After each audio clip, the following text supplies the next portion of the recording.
दोस्तों, जब एक मुस्लिम लड़की रात के 2 बजे केदारनाथ मंदिर के अंदर घुस गई और वहाँ उस लड़की के साथ जो चमत्कार हुआ उसे देखकर आपके पैरों तले जमीन खिसक जाएगी। यह सच्ची कहानी उन सभी लोगों के मुंह पर तमाचा है दोस्तों, जो केदारनाथ चमत्कार को झूठ मानते हैं। आज की वीडियो बहुत ही महत्वपूर्ण है, इसलिए आप लोग अंत तक बने रहें। और आगे सुनने से पहले अगर मेरे चैनल पर नए हैं तो एक सब्सक्राइब कर दीजिए और हाइप कर दीजिए। दोस्तों, केदारनाथ हिमालय की गोदी में बसा हुआ है, एक पवित्र और तीर्थ स्थल है।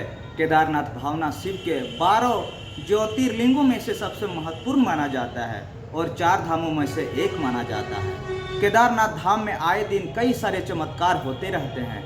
केदारनाथ मंदिर का सत्य पत्थरों से बना हुआ है। यह मंदिर हजारों साल से कई सारी प्राकृतिक आपदाओं को झेलते हुए आज भी खड़ा है दोस्तों।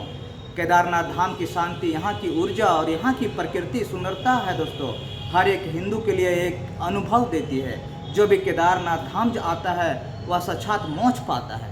लेकिन क्या हुआ जब एक मुस्लिम लड़की केदारनाथ धाम में रात्रि के 2 बजे चुपके से घुस जाती है और मंदिर के अंदर उस लड़की के साथ जो चमत्कार हुआ उसे जब आप सुनेंगे तो आप भी हैरान हो जाएंगे दोस्तों। यह राजस्थान के शहर की है। ममता नाम की एक लड़की कॉलेज में पढ़ाई कर रही थी। ममता के माता पिता बचपन में इस दुनिया को छोड़कर जा चुके थे। उसके बाद ममता अपने बड़े भाई के साथ रहा करती थी। कॉलेज में पढ़ाई के दौरान ममता की मुलाकात सलीम नाम के एक लड़की से हुई जो उसके साथी के पढ़ाई कर रहा था। धीरे धीरे सलीम और ममता के बीच दोस्ती हुई। यह दोस्ती दिन प्रतिदिन बढ़ती जा रही थी। करीब 1 साल के अंदर ममता और सलीम दोनों एक दूसरे के नज़दीक आ चुके थे दोस्तों। सलीम मुस्लिम समाज का था और ममता एक हिंदू धर्म से थी। ममता भगवान शिव की भक्त थी, जो इधर सलीम एक कट्टर मुस्लिम भी था। लेकिन अक्सर ममता के सामने अच्छा बनने का ढोंग करते रहता। धीरे धीरे समय आगे बढ़ा और एक दिन सलीम ने अपने प्यार का ममता से इजहार कर दिया। ममता सलीम से मन ही मन बहुत प्यार करती थी, लेकिन वह जानती थी कि सलीम एक मुस्लिम लड़का है और सलीम से शादी करने के लिए उसके भाई कभी भी राजी नहीं होगा। लेकिन जैसे तैसे ममता ने हिम्मत जुटाई और सलीम के बारे में अपने भाई को बताता है। तो ममता के भाई ने बताया कि खूब डांटा, खूब फटकार लगाए और कहा कि मुस्लिम धर्म में अगर शादी कर ली तो ममता तुम्हारी ज़िंदगी नरक बन जाएगी। मुस्लिम घर में रहना कोई आसान बात नहीं होती किसी हिंदू लड़की के लिए। आए दिन नई नई चुनौतियों का सामना करना पड़ता है। कई सारे युवक जो मुस्लिम धर्म में होते हैं वे 3-4 शादियां भी कर लेते हैं। रोजाना मांसाहारी भोजन खाते हैं और लड़कियों को पकाना भी पड़ता है। तुमसे यह सब नहीं होगा और तुझे अपने हिंदू धर्म भी त्यागना पड़ेगा।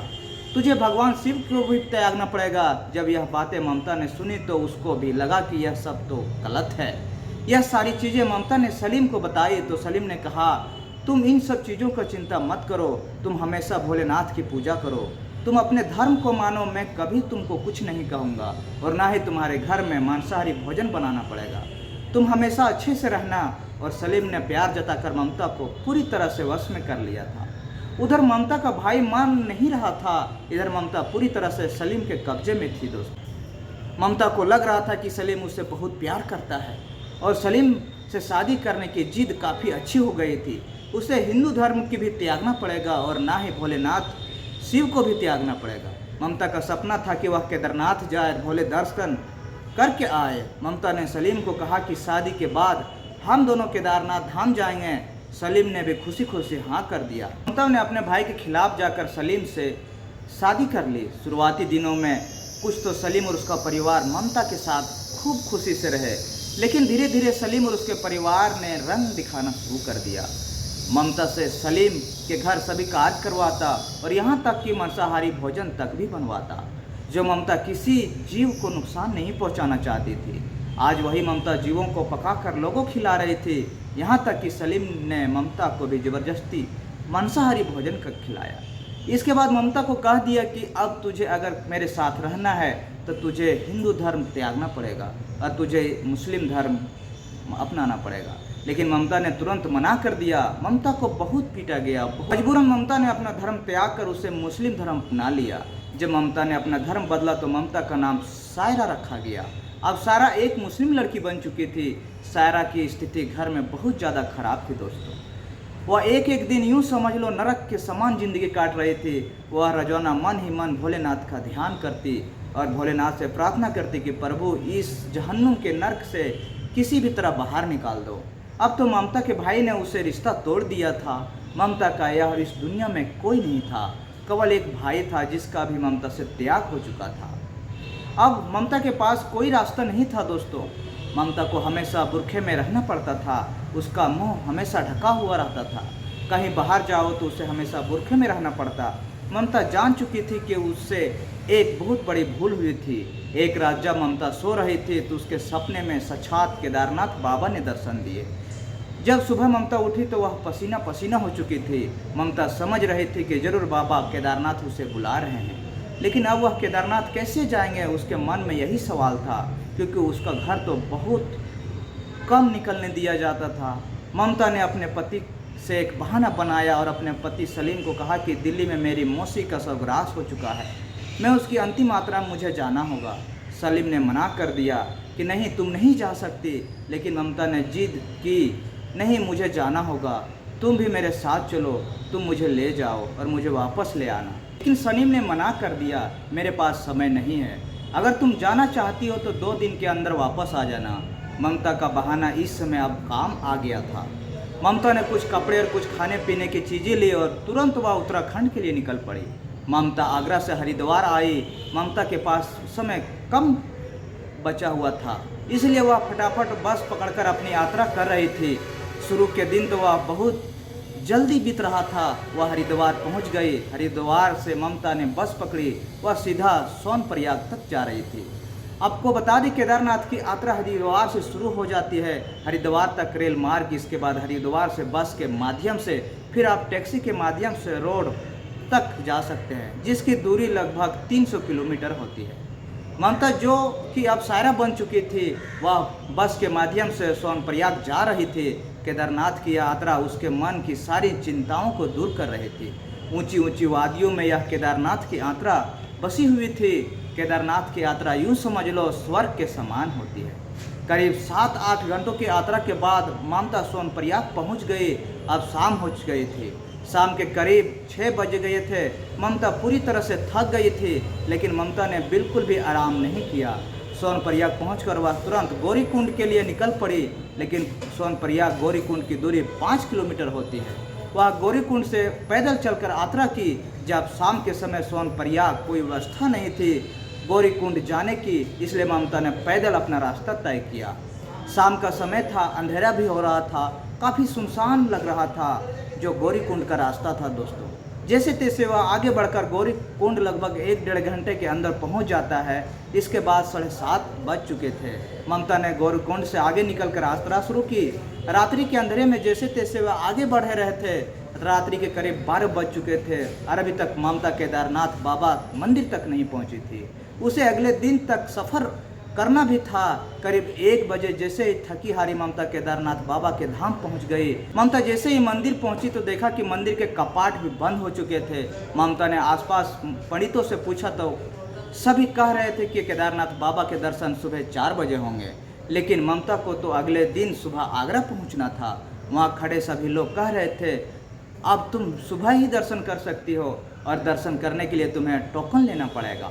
ममता का आधार कार्ड सायरा अंसारी के नाम से था, जिसमें वह मुस्लिम धर्म की लड़की थी। ममता जानती थी कि वह टोकन से दर्शन नहीं कर पाएगी, उसे मना कर दिया जाएगा, क्योंकि केदारनाथ मंदिर में किसी मुस्लिम को प्रवेश करना नामुमकिन है।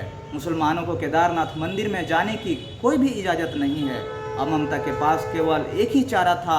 ममता के पास अब केवल एक ही रास्ता था कि वह आज रात में जैसे तैसे करके गौरीकुंड के लिए निकल पड़े। लेकिन पट तो बंद हो चुके थे, केदारनाथ धाम के दरवाजे भी बंद हो चुके थे। आसपास जितने भी लोग थे, धीरे धीरे कुछ लोग धर्मशाला में सोने के लिए चले गए थे, तो कुछ लोग कैंप में सोने के लिए चले गए थे।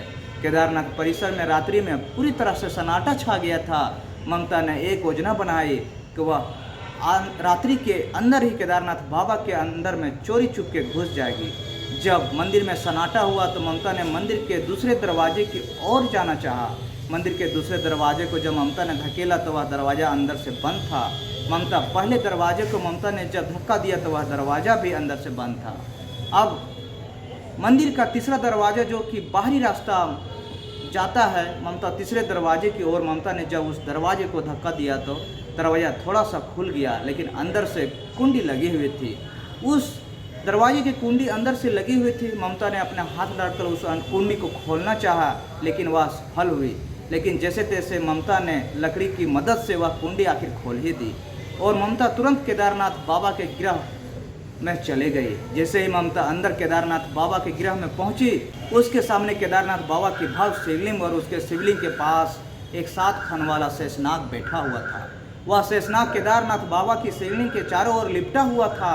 ममता यह नज़ारा देखकर बहुत डर चुकी थी, लेकिन ममता ने हिम्मत नहीं हारी। ममता कुछ देर तक वहीं खड़ी रही। ममता ने थोड़ी देर बाद देखा तो वह शेषनाग ममता को नुकसान नहीं पहुंचा रहा था। ममता एक ही मुद्रा में खड़ी हुई देख रही थी और सोच रहे थे कि यह शेषनाग आखिर अंदर कैसे आया होगा। ममता को दर्शन करने थे। ममता ने शिवलिंग को स्पर्श किया। पास में एक जल का लोटा रखा हुआ था। ममता ने वह जल का लोटा भरा शिवलिंग पर चढ़ाया।